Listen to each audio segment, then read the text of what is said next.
ઉનાળાની શરૂઆત સાથે જ કૃષિ ક્ષેત્રે ચહલપહલ વધી ગઈ છે। શિયાળાની સિઝનના રાયડો, ઘઉં, જીરું સહિતના પાકો ઘણી જગ્યાએ પાકીને તૈયાર થયા છે, તો કેટલીક જગ્યાએ તેનું કાપણ પણ શરૂ થઈ ગયું છે। જમીન જેમ જેમ ખાલી થઈ રહી છે તેમ તેમ ખેડૂતો ઉનાળાના પાકોની વાવણીમાં લાગી ગયા છે।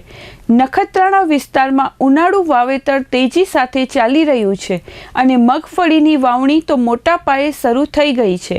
સાથે સાથે કચ્છના અન્ય વિસ્તારોમાં પણ જમીન ખાલી થતાં જ ઉનાળાના પરંપરાગત પાકો બાજરી, મગ, તલ, ગુવારની વાવણી શરૂ થઈ ગઈ છે।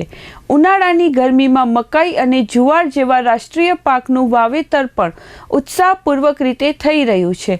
આગામી 1 મહિના સુધી ઉનાળાની વાવણી સતત ચાલુ રહેવાની શક્યતા છે, કારણ કે પાકોતર જમીન ઉપલબ્ધ થતી જશે તેમ ખેડૂત વાવણીમાં જોડાતા જશે। આ અંગે જાણીતા બિયારણના વેપારી શૈલેષભાઈ માણેકે ચંચળ ન્યૂઝ સાથે વાત કરતા જણાવ્યું હતું કે ખેડૂતોએ માન્ય રાય સંસ્થાઓ, સરકાર માન્ય બીજ કંપનીઓ પાસેથી જ કેળવણીદાર બિયારણ ખરીદવું જોઈએ। ખાસ કરીને જમીનની જરૂરિયાત મુજબ મૂળ, ખાતર અને ટ્રોપ ડ્રેસિંગ યોગ્ય કરે તો પાકની ઉત્પાદન ક્ષમતા વધે છે। શૈલેષભાઈ માણેક, પ્રોપ્રાઇટર, રવિ ટ્રેડર્સ ભુજ। ઉનાળાની શરૂઆત થઈ રહી છે। ઉનાળુ વાવેતર થોડા ઘણા શરૂ પણ થયા છે।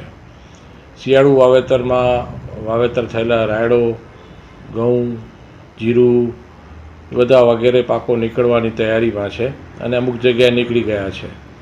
જ્યાં જ્યાં જમીન ખાલી થાય છે ત્યાં ઉનાળુ પાકોનું વાવેતર પણ ચાલુ થઈ ગયું છે। વાતાવરણમાં બપોરના ટાઈમે સારી ગરમી આવી ગઈ છે, 30 ડિગ્રી ઉપર ટેમ્પરેચર રહે છે। નખત્રાણા તાલુકામાં મગફળીનું વાવેતર ચાલુ થઈ ગયું છે। એવી જ રીતે બીજા વિસ્તારોમાં પણ જેમ જેમ જમીન ખાલી થાય છે તેમ ઉનાળામાં બાજરી, મગ, તલ, ગુવાર અને ઘાસચારાના પાકો કહીએ તો મકાઈ, જુવાર જેવા પાકોનું વાવેતર પણ થઈ ગયું છે ચાલુ, અને લગભગ હજી 1 મહિના સુધી આ વાવેતર ચાલુ રહેશે, કારણ કે જેમ જેમ જમીનો ખાલી થાય છે તેમ ખેડૂતો ઉનાળુ વાવેતર માટે તૈયાર થાય છે।